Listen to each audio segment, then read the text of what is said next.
Het wie wordt wat lichter als juster en daardoor weet ik wat noffelijker waar. Maar we hier in Haas van de Midden wel een buiken. En dan moeten we op naar de dagen die volgen. Het wordt staan gewoon wieter, maar de temperatuur zal ik omheen gaan. Joen en vannacht een temperatuur om en bij de plus 1 of plus 2 graden. Een protte bewolking, soms is even wat rein, lichte rein. En de wind, ja, die komt vannacht uit het westen of het noordwesten en die zal zwak of matig wezen. En dan morgen, ik heb weer een dag met een protte bewolking. Ja, ik denk dat de zin het morgen zwier had en we gaan uit en terug rein of lichte rein. Maar ik weer uit en terug een droge periode.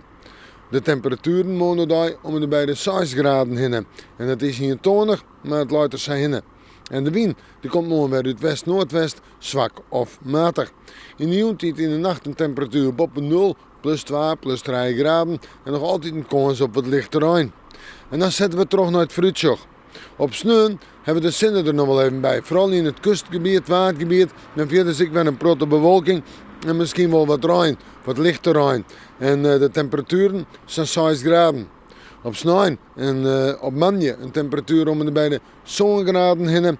En we hebben op beide dagen petiten rein. Vooral op manje reint het flink. En de wind helpt het in het weekend niet aan. Wordt vrij krachtig of krachtig. Nog altijd meestentijds uit het noordwesten waai. We moeten morgen maar weer even in het waarsje.